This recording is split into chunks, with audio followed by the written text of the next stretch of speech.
Facebook. You ask these questions and you don't even know if anybody really cares. I don't even know if anybody really cares. But truth of the matter is, when I joined Facebook, however many years ago, 10 years ago, I didn't really care about who was really paying attention to my wall and the things that I shared and posted and what I did with it, except Matt. It was a way to annoy him and show him things, and it still kind of is. But I think you lose sight of why Facebook exists, which I know is networking and connections and stuff like that, but it's also, at least for me, things that I care about. And it's my little portion of the internet, of cyberspace. It's my space.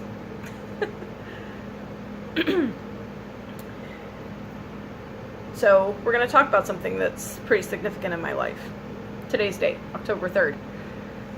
It's not just Matt's and my dating or courting anniversary. It's also the anniversary of Gmo's funeral, which is still hard to talk about and is not a good highlight. But for right now, we're going to set that aside, and I'm going to talk about a good highlight. I'm going to talk about why October 3rd is significant for Matt and I. 18 years ago, I met this guy. But I guess I should back up.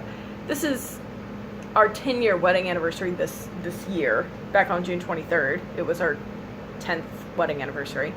And, you know, that's double digits, you know, is kind of a big deal. Not for a lot of my friends and family, you know, they're probably like, ooh, 10 years. Let me know when you hit 40, you know, I know. But, you know, for us, it's a big deal, you know. And hitting that milestone just makes me more aware of what this year's dating anniversary is. You know, that's 16. 16 dating, courting, being physically in my life years, you know. And then 18 that I've had him. So, for those of you that don't know or don't know the math, I met Matt online 18 years ago. I was 14 years old. 14. 14! That's 2 sevens. That's a 10-year anniversary and then 4 more. 14. And he was 16. Babies! We were babies. And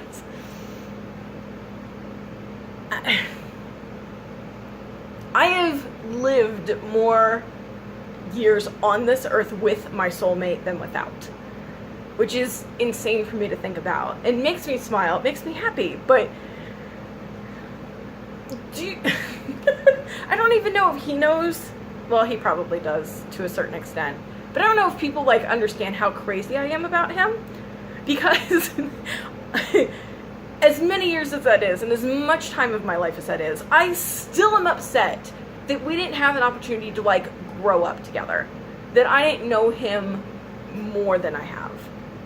And that's like, I mean, that's crazy. It's kind of dumb, but I don't know how I got through those really horrible days without having one of his hugs, without having him next to me. And I can't even fathom when or if I'm going to have to later in my life. You know, I'm so selfish. There just doesn't ever seem to be enough time. You know? Find me one person that has their soulmate that's like, yeah, I'm good. I just... My grandparents had... I'm gonna get the number wrong, but I want to say 67 years together. You know? And Gmo still died of a broken heart. You know? it's never enough time, you know? And like, I'm not a complete barnacle, you know? I can survive if he's not attached to me in some way. You know, I can breathe, I can eat, I can go through the motions of my day, I can, you know, have thoughts of my own, I feel, but that's it, you know, it's just surviving. It's not living, you know? My life started when I met him, and I felt it at 14, you know? The conversations that we were having, you know, it was like, and I know this is, you know, sappy and whatever, people are probably not going to watch this. I hope Matt does, but like, people are probably not going to watch this, and that's fine. But it's like that scene in Sleepless in Seattle when Tom Hanks' character is talking about his deceased wife.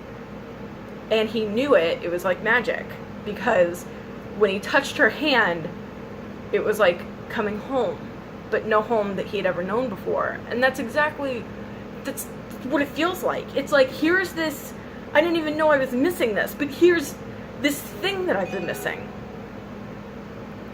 And, you know, to have that knowledge at 14, like, oh, here's this piece of this puzzle that I didn't even realize was missing. Oh, here's this, like, I thought I was working with the right size puzzle. The puzzle's actually like this huge component. And, oh, okay. And then things start clicking together. And, you know, God gives me this earthly gift of life, which I'm so appreciative of, and salvation for after I'm gone, which I am more eternally grateful for. But he also gave me this man who makes it worth being here, because what's the point if I'm not making him laugh? You know, what's the point if I can't cheer him up when he's having a bad day? Scoot, scoot. You know, who do I know has my back? You know, I know God has my back because he gave me this guy that's like, yeah, I got you. You know, and I didn't have that, you know. 10 years ago, we just got married. 10 years before that, I didn't even know he existed. He did not exist on my radar in the slightest. Not even to the point that I had a comprehension of, like, I'm going to have somebody that's got my back. That wasn't even on my radar whatsoever. At 12 years old, 20 years from now, just to keep up, I didn't have that feeling of somebody that was sticking by me at all. Friend was a paper-thin word to me. I had been abandoned so many times by people who supposedly had my back, you know, growing up, that it was just, to me, the idea of having a friend was an absolute lost cause. And so I recognize that in other people, and I feel for them, and when I saw what he was writing, I could tell that he was going through something. And so I wanted to help. And so I just wanted to talk. And little did I know, he would return the favor to me tenfold before we'd even met in person.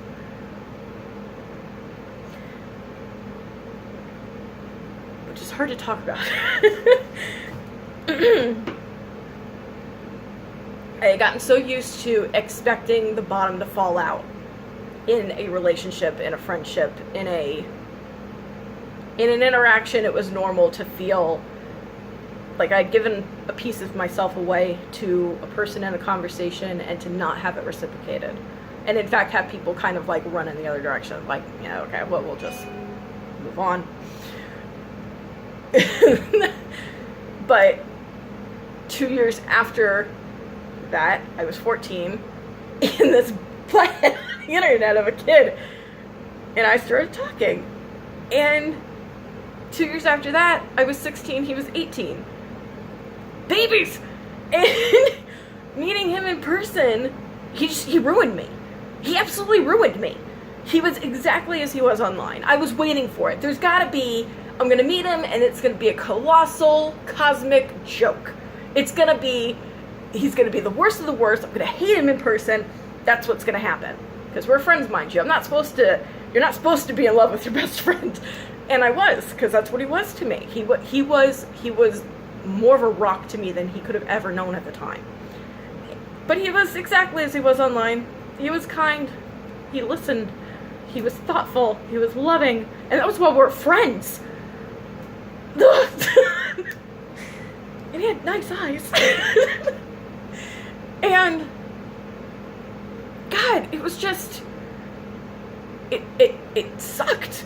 Because as far as I knew, he didn't, I mean, we had flirted, but he didn't reciprocate those feelings whatsoever. It was very one-sided in my perspective. And I was so terrified that if I opened up, if I let him in on how I felt about him, he was going to be gone, poof, and I wouldn't even have my best friend. I would be alone again. And I could not deal with that thought. So we had been dancing around the topic for, God, 6 months at that time. You know, playing around with, like, you know, yeah, if we had feelings for each other, you know, whatever. And God help me if I would have scared him away. I would have never forgiven myself. I would have... I don't want to think about what I would have done, because he had just become my rock. I don't have a different way of explaining it. He was just... He got me. And I had never had a friend who inexplicably just understood what I was trying to say and where I was coming from. And if he didn't, he waited so that he could understand. You know, he wanted to, which was absolutely nuts. It wasn't somebody that was like, all right, well, that was a thought, see ya. He cared to figure out what the root of my thought process was. And nobody stuck around for crap like that, you know? It was, whatever. So anyway, there was a series of emails that we were having back and forth between, but pretty much when we had met in person in early August of that year to October 3rd. And normally we would send emails, but we would also talk online. You know, we always talked. Every day we would talk. And funny enough, on October 3rd, we hadn't talked. We hadn't talked on the phone. We hadn't texted, we didn't have text messaging at the time because we're old. We hadn't messaged each other. We were only emailing back and forth. We kept missing each other. And we agreed. We both had stronger feelings than what should be a part of a friendship, and that we wanted to work on a relationship.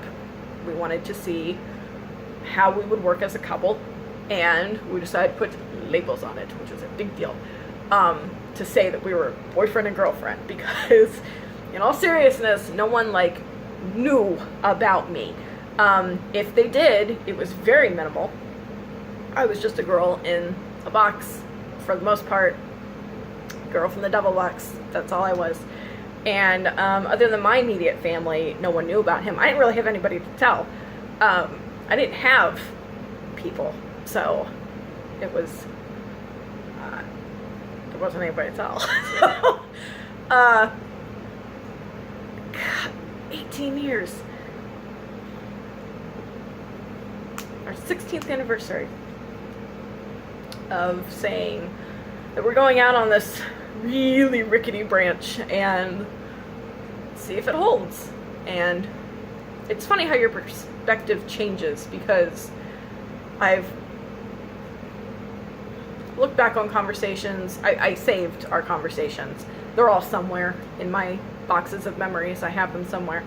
But I've looked at them, and it's so funny because the insecurity that was in my mind at the time, it doesn't show all the way in the transcripts, the conversations that we were having. I sounded way more confident than I was. You don't see that my hands were shaking and sweaty, and that behind the computer screen I was going, oh my god, oh my god, oh my god, because I was so scared that I was going to scare him away. I was so scared that that proverbial branch was just going to snap, that it was just, I mean, no thicker than my finger. It's not gonna hold my weight. You know, I used to joke that I was an awkward elephant, and this elephant was like scooching out on this really tiny branch, and it's not gonna hold me. And I remember all that anxiety. But looking back on it now, and when you're with someone for many years, you kind of have conversations of like, how did you feel about that conversation we had and this thing that we kind of went through? And now that I know other parts of his side of the conversation and stuff, it's funny how it wasn't a thin branch at all. It was a tree trunk. It wasn't going to break. And I wasn't used to being worried about how someone felt about me, because as far as I knew, no one had feelings about me at all, so I didn't have anything to worry about. He was the first person that it was, nobody make a sound, nobody make a move, I don't want this to get messed up. And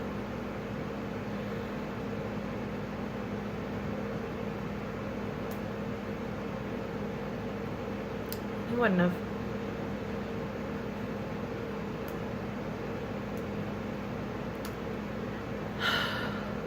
"18 years of being found in a sea of just everyone." So, if you made it this far, sorry I'm sappy. But also not sorry. I love you. Happy anniversary, Mon Alcatar.